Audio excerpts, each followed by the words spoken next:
All right, Shalom. I want to say all praise, glory, and honor going to the Most High Power Yahweh in the name of His beloved Son Yahweh Shai. I want to say double honors onto the apostles and the elders of Great Millstone that do real exceptionally well, and also Shalom, salutations, mercy, and blessings to all the sincere brothers out there that push this word with truth and with faith. My name is Tabwa Amath of Great Millstone Northwest, and I'm going to be starting a very new segment for me, which is going to be surrounded around goals. Basically, how our goals differ. When I say our, I'm speaking about the Israelite man, the man that knows he's an Israelite with a true heart, how our goals differ from the rest of the world's goals, even when it has the same underlying meaning, all right? So that's basically the rundown. Without further ado, we're just going to go ahead and jump into the very first segment, which is going to be based around the goal of owning a home, okay? Now, they'll you'll hear it ever since from your young age. People will tell you, well, set goals, set goals, set goals. Set big goals, dream big. Work hard to achieve your goals, so on and so forth. And us as Israelites, we do have goals, just like people in the world have goals, but ours is a very big difference, with the main ingredient in ours being faith, differing from the way that the world set their goals, because their goals are a little bit small-minded when ours is compared to the very big picture, okay? So as I said, the first one is going to be on the fact of owning a home. Now, in the world, when you think of owning a home, you think of actually going, hiring a real estate agent and seeking a house, all right, which is going to come with a lot of taxes and fees, because let's be honest and let's not forget that we live in this world where the white man, the so-called white man, which is in the biblical sense, his name is Esau. He is the devil, all right. He owns everything, and he is the most greediest person on the planet. He's the greediest race of people on the planet. So they're always after your money, they're always after your money, and they're always after your money. So here, living in Babylon the Great, going and buying a house, you're going to be subject to a lot of taxes, a lot of fees, and a lot of money that's going to have to come out of your pocket. All right, and that's even if you go and do the mortgage thing. Still, in the long run, you're going to pay a lot of money. Going and a lot of homes require you to get a home inspection. That costs a lot of money. All right, you got survey costs. You got so many taxes, and then there's a list of just taxes itself, and then fees that will come when trying to get a home. There's a lot of different fees that they have. You got to fix up the house once you actually get it, because they never come in the condition that you want it, whether it is that you got to paint something or you got to build new extensions onto the house or so on and so forth. All right, you got mortgage loans you got to worry about. You're going to have to worry about interests and principal payments. All right. There's a lot of payments that's going to come about. Your house might belong to a homeowner association, which they're going to regulate when the hell you got to cut your grass and shit. You know what I'm saying? Like, they won't just let you live. You got to worry about home insurance and all the different things that's going to come with that. Whether you're in a zone that floods, fire, whether you're in a place that's known for wildfire or just straight up fire protection, because anything can happen. Most High can send a bolt of lightning to your house and your house is on fire. If you don't got fire insurance, hey, you're asked out. Tornado insurance if you're in that area, earthquake insurance, so on and so forth. There's all these fees and taxes that's going to have to come about. All right. Now, some people may think a little bit bigger and be like, well, I don't just want to own a home. I want to own property. But even with that, you're subject to a property tax. All right. Because, yes, Esau does tax just on you owning property. All right. And that's proven here in a site called Investopedia. They have something where it says property tax, and it gives you a very basic description about what a property tax is. And it says property tax is a tax assessed on real estate. The tax is usually based on the value of the property, including the land you own, and is often assessed by local or municipal governments. The tax is mainly used by municipalities for repairing roads, building schools, and snow removal, or other similar services. Rates of property taxes and kinds of property considered taxable by the local government vary somewhat in different municipalities and states, such as when purchasing property in a new state, it is important for individuals and businesses to carefully examine the tax laws for their new locality. All right. Even in Wikipedia, it tells you that a property tax or mileage rate is an ad valorem, and Salaki if I'm mispronouncing that, tax on the value of a property, usually levied on real estate. The tax is levied by the government authority or the jurisdiction, Salakia, jurisdiction, Salak, man. Authority of the jurisdiction in which the property is located. This can be a national government, a federal, state, or a county, geographical region, or a municipality. Multiple jurisdictions may tax the same property. So you can be getting taxed, by more than just one entity as far as a governmental body. You could be getting a federal tax and also a municipal tax, and a county tax all at the same time. All right. This tax can be considered, this tax can be contrasted to a rent tax, which is based on rental income or imputed rent, and a land value tax, which is levied on the value of land, including the value of buildings and other improvements. Okay. So, well, let me read this little part too. Under a property tax system, the government requires or performs an appraisal of the monetary value of each property, and tax is appraised in proportion to that value. So basically, they're going to tax you based on what kind of land you have, all right? And not only that, but also what structures are upon that land. So you build a house, well, now you're going to get taxed for your land, and then you're going to get all those taxes and fees for your house, just for you building your house, because if you read these articles, I can post the links. I'm pretty sure you can actually see them in the video, the URLs which is being used. So you can go and you can look this up if this is something that you really want to look into. But you can see the very different taxes that Esau have. You can see different fees that Esau have. All right. They got a lot of underlying fees, stuff that can be deductible. You got different tax breaks that people will be concerned about. Okay, you got hidden costs when you buy a home. All right, which fees include the government recording charges, appraisal fees, credit report fees, flood, life, and loan fees, tax service fees, lenders origination fee.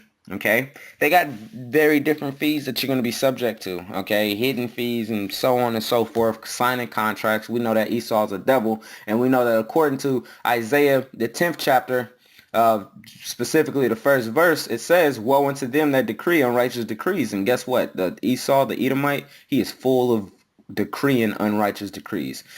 Reading on, it says, "And that right grievous which they have prescribed, to turn aside the needy from judgment, and to take away the right from the poor of my people, that widows may be their prey, and that they may rob the fatherless." And that's Esau's whole MO. That's his whole modus operandi, motive of motion of operation. Okay, that's his whole way of going, is to decree unrighteous decrees, to milk the people for the very most money that he can get out of them. And that's whether it be a government entity or a private entity. They're going after your money, So pumping a lot of money into your, going that route, the way that the world goes, is they spend a lot of money. They according to their goals, they work up for their whole life, saving everything that they can just so they can spend it all and continue spending it on a home, okay? Doing renovations and so on and so forth. Either way, our goal isn't just to own a home, all right? Our goal of owning a home is actually owning a kingdom, man. Ruling over an entire nation, okay? Ruling over a kingdom, having a kingdom underneath us, all right? Where we are sitting on the throne and we are ruling over them. Of course, we will have people ruling over us as well, but we understand order, okay? And with the power of Yahweh Hashem Yahushai and trusting in Yahweh Shai, all right, that is achievable. So the way for Esau to achieve his goals is to go through all these taxes, and in these fees and paying all this money. But the way, or they can inherit it. All right, a lot of Edomites inherit their property, which means that their parents went through that process through some wicked deed, of course. For us to achieve our goal and to receive a kingdom which is far greater, I'm talking about the size of a nation. The size of an actual country, not just a couple of acres, which Esau desires to have. 40 acres and so on and so forth. Well, actually, they're willing to give away 40 acres. But you know what I mean. All right. It used to be a simple thing to buy just some land, because if you go to Genesis, the 23rd chapter, and you think about Abraham, when he bought that field of Machpelah, he paid 400 shekels of silver for it, and then boom, that was his land. Now he didn't have to keep coming back and paying taxes on that land. And when he was buried there and it was given to Isaac, Isaac didn't have to pay taxes on it, because Abraham was buried there, Sarah was buried there, Isaac and Rebekah was buried there, all right? Jacob and Leah was buried there. And guess what? When Jacob and Leah was buried there, the children of Israel, the 12 tribes, the actual patriarchs, the 12 patriarchs, they didn't have to come back and continue to pay taxes to the children of Heth just for that land. No, it was bought for, and it was understood that was their property, and that's the way it should be. But under this Edomite, which gives those unrighteous decrees, as it says here in Isaiah, that this is the world that we live in. Okay, but for us, we require, or we desire, should I say, to have an actual kingdom underneath us, man. And with the power of Yahweh Hashem Yahushua, that's actually possible. All right, and that's proven here in Psalms the second chapter, starting at verse 8. It says, "Ask of me, and I shall give thee the heathen for thine inheritance, and the utmost parts of the earth for thy possession." So not only do we get the land, but we also get the people. We also get the people. That's right. Slavery's coming back, man. It says, "He that leadeth into captivity shall go into captivity." And guess what? Israelites have served captivity for quite some time underneath every nation under the sun. So it's going to be vice versa, all right? Israelites is the so-called Negroes, Latinos, and the Native Americans, if you was unaware. Ask of me, and I shall give thee the heathen for thine inheritance. Heathen is non-Israelites. For thine inheritance. So that includes every other nation underneath the sun that's not an Israelite. That's not a so-called Negro, a so-called Latino, or a so-called Native American, all right? If you are a so-called Chinese, a so-called Japanese, a so-called white person, a so-called African, a so-called Middle Eastern, or a so-called Arabian, or so on and so forth, then you are going to slavery, because that's according to the scriptures, okay? And it says the utmost parts of the earth for thy possession, which means land, all right? It says, "Thou shalt break them with a rod of iron, thou shalt dash them in pieces like the potter's vessel. Be wise now, therefore, O ye kings, be instructed, ye judges of the earth. Serve the Lord with fear and rejoice in trembling. Kiss the Son." Who's the Son? The Son, of course, is Yahweh Shai, the beloved Son of the Most High Power Yahweh. It says, "Lest he be angry and ye perish from the way, when his wrath is kindled but a little. Blessed are they that put their trust in him." So putting your trust in Yahweh Shai is going to lead you to being a ruler over these nations, having the heathen as your inheritance, not just owning a house or a little bit of land for your inheritance in a place where they're subject to come and take. The bank can come and take that away if you're late on your mortgage. The bank or the federal government can come and snatch that away at any time, if they consider you doing something unlawful in their eyes, if you're not paying your proper taxes, okay? They can just come and take it. But in the kingdom, when the Most High gives us these inheritance, the heathen for their inheritance and the uttermost parts of the earth for our possession, no one's going to be able to take that away. That was our God-given thing, or the Most High gave it to us, and Yahweh Shai divided it to us. So no one's going to be able to come through and just take that away, all right? And that's the beautiful thing about the kingdom. And guess what? The more beautiful thing about it is our saving is by doing the work of the Lord, going out there and preaching, pushing this word further and further into the earth. That's our way of saving up our money for us to be able to buy these possessions. All right. We don't have to save up all our hard work money for that Esau can deem unworthy. At any moment, if you buy a house in this kingdom, the way that these people desire to buy a home, at any moment that the value of that house can just drop. Well, in the kingdom, our value will only increase, and it will only increase, and it will only increase. Okay. Here's another scripture that kind of backs up. It's a direct precept for what we just read here in Psalms. This is Revelations, the 2nd chapter, starting at verse 26. It says, "And he that overcometh and keepeth my works until the end, to him will I give power over the nations." So again, it's speaking about giving power over the nations, meaning ruling over them as a king, sitting on a throne and ruling over the people. Okay. It says, "And he shall rule them with a rod of iron, as a vessel, as the vessels of a potter shall they be broken to shivers, even as I received of my Father." And this is red letter, of course. So this is Yahushua himself speaking. All right. It says, "And I will give him the morning star. Him that have an ear, let him hear what the Spirit saith unto the churches." Okay. So again, it's just repeating that in a whole new fashion from Old Testament to New Testament, saying that, you know, keeping this work, keeping the words of the Most High power, fearing the Most High, and following after Yahushua, because he is the way, you're going to receive power over the nation. You're going to receive actual kingdom rather than just one single house. All right. I want to read another scripture real quick. This is John, the 14th chapter. Again, red letter, so Yahushua speaking. It says, "Let not your heart be troubled. Ye believe in the Most High power, Yahweh, believe also in me. In my Father's house are many mansions. If it were not so, I would have told you. I go to prepare a place for you. And if I go to prepare a place for you, I will come again and receive you unto myself, that where I am, there ye may be also. And whither I go, ye know, and the way ye know." Okay, so Yahushua is saying that, man, there's going to be a place prepared for us. So even though the world has X amount of countries and there's supposed to be 144,000 of the elect, you know, he's saying that there's plenty of land to go around. All right, because this scripture, basically many mansions, is getting into what the Most High's house is actually the universe. All right, and this is for him that have an ear, let him hear. Okay, because we understand here at Great Millstone that we're going to inherit much more than just the earth. You know, just the land that's on the earth. We're going to receive other planets as well. There's other planets that's going to be opened up to us for us to be able to dwell at as well. Okay, so in my Father's house, which is the Most High's house, which is the universe, are many mansions. Earth is just one single mansion. It says, "If it were not so, I would have told you, I go to prepare a place for you." So even at this very moment, Yahweh Shai is continually working on our behalf, man. That's the love that he actually has for his elect, for his brethren, okay? Which is a beautiful thing, which is why we always say, Barak atah Yahweh ba'ashem Yahweh Shai. Okay?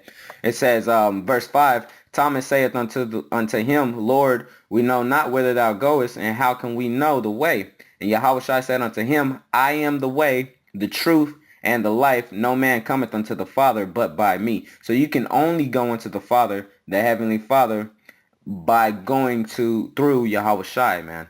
All right. And the path to Yahweh Shai is living this truth in the same manner that we here at Great Millstone is living. All right. Where we do worship both Yahweh and Yahweh Shai.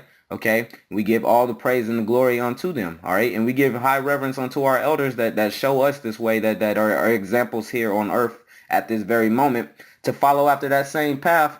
All right. The same path that the apostles walked. All right, which Yahushua showed the way and the example of. Okay, so the way for us to achieve our goal is very simple. We just stick to our script. All right, we follow the plan, and we go after the ways of Yahweh Bashim Yahushua. And the ways that the heathen, or that the world achieves their goals, is by paying a lot of money to Esau, basically. So that's the difference. All right. That's the big difference between the way that they set up their goal of owning a home and the way that our goal is set up for us to own actual home, which is going to be a nation. Okay. So that was the lesson, and Lord willing, you were edifying.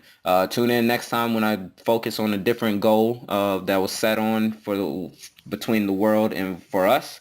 Okay. Because this is going to be a segment that I'm going to try to continue on with.